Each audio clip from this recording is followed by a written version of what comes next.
ایک دفعہ نبی کریم صلی اللہ علیہ وسلم بہت سخت بیمار تھے، اور اتنے سخت بیمار تھے نا کہ ایک دفعہ حضرت ابوبکر صدیق رضی اللہ تعالی عنہ آپ صلی اللہ علیہ وسلم کے پاس آئے تو آپ صلی اللہ علیہ وسلم سوئے ہوئے تھے بستر پر. تو حضرت ابوبکر نے سلام کیا تو آپ صلی اللہ علیہ وسلم کی طرف سے کوئی جواب نہیں آیا، یعنی آپ صلی اللہ علیہ وسلم اتنے سخت بیمار تھے. تو حضرت ابوبکر سمجھ گئے کہ آپ صلی اللہ علیہ وسلم کو تکلیف ہے، تو حضرت ابوبکر نے کیا کیا، واپس چلے گئے. تو تھوڑی دیر بعد کیا ہوا کہ آپ صلی اللہ علیہ وسلم نے ایک شخص کو بھیج دیا کہ جاؤ ابوبکر کو بلا کر لاؤ. حضرت ابوبکر آئے تو دیکھا حضور پاک صلی اللہ علیہ وسلم صحیح سلامت اپنے بستر پر بیٹھے ہوئے ہیں. حضرت ابوبکر نے فرمایا یا رسول اللہ، میں تو ابھی کچھ دیر پہلے آیا تھا، آپ تو بیمار تھے، میں نے آپ کو سلام کیا، آپ نے کوئی جواب نہیں دیا، آپ ایک دم کیسے ٹھیک ہو گئے؟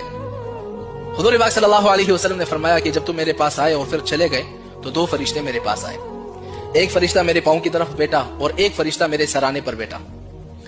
تو جو فرشتہ سرانے پر بیٹھا ہوا تھا تو اس نے دوسرے فرشتے سے کہا کہ یہ آپ صلی اللہ علیہ وسلم سخت بیمار ہے، ان پر کوئی دم کر دو.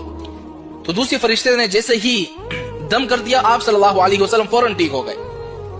تو اب وہ دعا کون سی ہے؟ حضرت ابوبکر نے فرمایا یا رسول اللہ، وہ دعا کون سی ہے تاکہ کوئی شخص بیمار ہو، سخت بیمار ہو تو ہم اس پر وہ دعا پڑھے، وہ بندہ ٹھیک ہو جائے.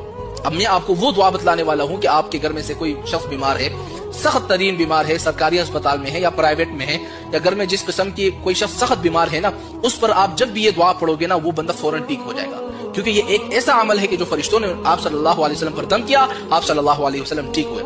اب وہ دعا کون سی ہے آپ نے ذرا نوٹ کرنا ہے.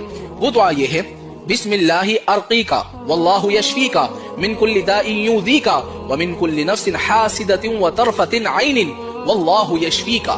کتنی آسان سی دعا ہے. اس دعا کو آپ نے کرنا کیا ہے، کوئی شخص بیمار ہے، آپ کا بھائی ہے، بہن ہے، ماں باپ، رشتہ دار، چاچا چاچی، کوئی بھی شخص بیمار ہے، کوئی دوست ہے، گھر میں بیوی ہے یا شوہر بیمار ہے، اس پر آپ نے ایک دفعہ اس دعا کو پڑھ کر سے دم کر لینا ہے. انشاءاللہ رب کی ذات سے امید ہے کہ آپ کا شوہر یا آپ کا کوئی رشتہ دار بیمار